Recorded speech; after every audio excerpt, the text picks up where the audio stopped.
Jadi gini, kan belum lama tersebar ya, kemarin tuh tersebar video Anies naik pesawat ekonomi katanya. Ya kan? Lengkap dengan tim kamera mengikuti dari belakang. Saya meyakini maksudnya adalah untuk gambaran bahwa nggak cuma Pak Jokowi sekeluarga yang dulu suka naik kelas ekonomi. Anies juga bisa. Bisa pura-pura sederhana gitu. Tapi ternyata apa yang terjadi? Di pesawat sepi sapaan. Bahkan dilepas maskernya sekalipun, bisa jadi nggak ada yang peduli juga. Adalah ya, 1, 2 ada, tapi lebih banyak yang nggak peduli. Itu orang-orang di kelas ekonomi loh. Anies memang bukan tipikal figur yang dipedulikan oleh rakyat kelas menengah gitu. Atau malah lebih parah, jangan-jangan ya, ada kesan Anies ini dikerubuti pendukungnya itu hanya settingan doang. Bisa jadi. Sampai hari ini itu tersebar video Anies turun dari pesawat jet ketika ke Sumatera. Entah pesawat milik siapa. Karena bodi pesawatnya itu polos. Nggak ada logo dan tulisan. Ya kayak angkot gitu, misalnya S21 jurusan Blok M, nggak ada. Mungkin sudah dikondisikan ya. Bohir masih malu-malu untuk terlalu menyolok ada di belakang Anies.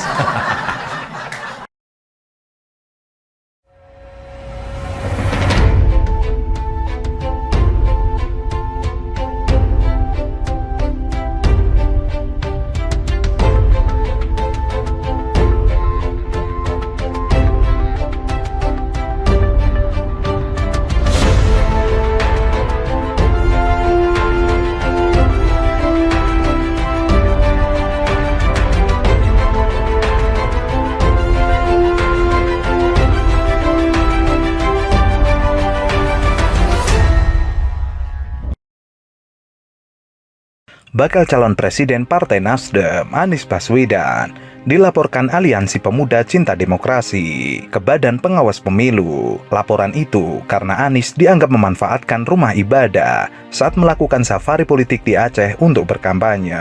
Kemarin ada WNI datang ke kantor Bawaslu untuk melaporkan peristiwa kampanye yang dilakukan Anies Baswedan di Aceh. Ia mengakui bahwa Bawaslu belum bisa menerima laporan tersebut karena berkas yang diserahkan belum lengkap. Bawaslu bakal memberikan waktu 7 hari ke depan untuk pelapor melengkapi berkas tersebut. Namun, laporan mereka belum diterima dan belum dituangkan dalam formulir BI1 dikarenakan mereka belum memberikan bukti 3 rangkap. Dikarenakan batas 7 hari sejak diketahui masih ada, maka mereka ingin melengkapi bukti dulu dan akan datang kembali ke kantor Bawaslu untuk melaporkan Anies. Sebelumnya, Aliansi Pemuda Cinta Demokrasi melaporkan calon presiden pilihan Nasdem, Anies Baswedan, yang dinilai sudah melanggar ketentuan undang-undang tentang pemilu. Anies dilaporkan ke Komisi Pemilihan Umum dan Badan Pengawas Pemilu karena dianggap memanfaatkan rumah ibadah sebagai lokasi kampanye identitas. Mereka mengaku menolak adanya pelaksanaan kampanye pemilu yang dilakukan secara curang oleh salah satu kandidat capres dari Partai Nasdem yang diduga sudah mencuri star untuk kampanye dengan melakukan kegiatan memanfaatkan rumah ibadah sebagai sarana kepentingan politiknya.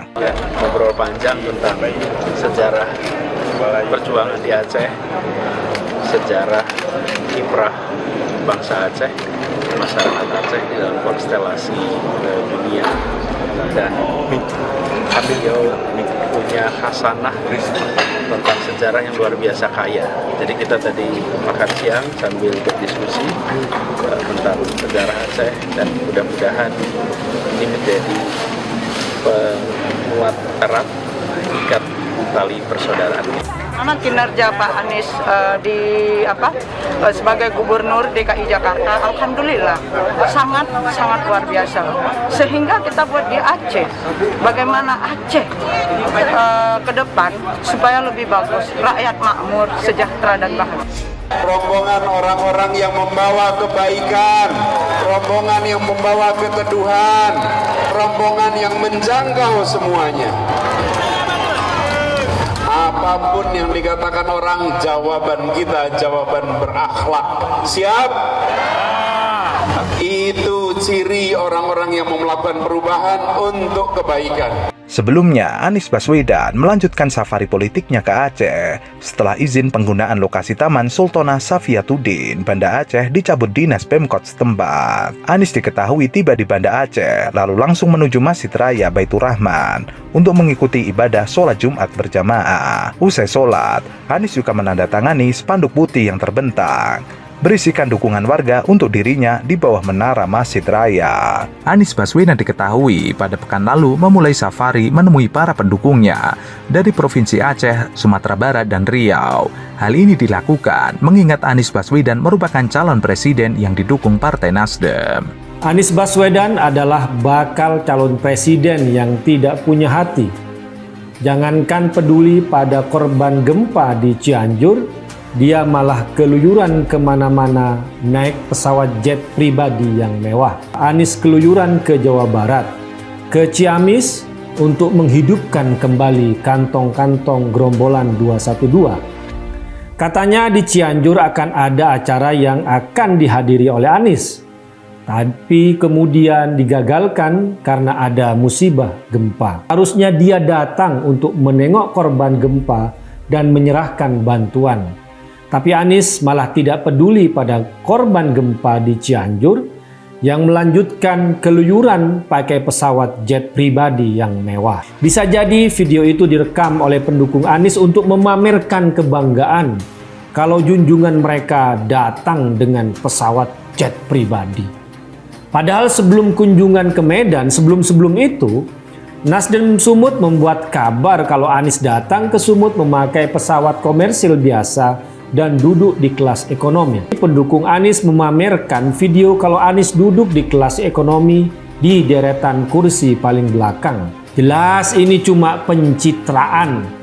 Biasanya deretan kursi paling belakang kalau mau naik pesawat diberi kesempatan naik lebih dulu setelah kelas bisnis. Agar antrian tidak menumpuk, makanya yang deretan paling belakang masuk duluan. Tapi yang terjadi setelah penumpang pada masuk semua, Anies baru datang. Dan Anies masuk ke pesawat pun dicuekin, tak ada yang mengenal dan menyambutnya. Pencitraan yang gagal. Sementara itu, buzzer politik Rudy Valingka merespon pernyataan Nasdem yang menjawab tuduhan Anies Baswedan memakai jet pribadi saat bersafari politik ke Aceh dan Sumatera Barat. Menurut Rudy, ia setuju dengan pernyataan Nasdem kalau Anies memang cocoknya memakai privat onta, bukan privat jet. Menurut Rudy, menyindir kalau onta memang cocok dengan karakter Anies, lebih sesuai dengan karakternya, dan yang terpenting kencing ontanya berguna buat pendukung-pendukungnya. Tentu saja, nyinyiran Rudy mendapat komentar dari warganet.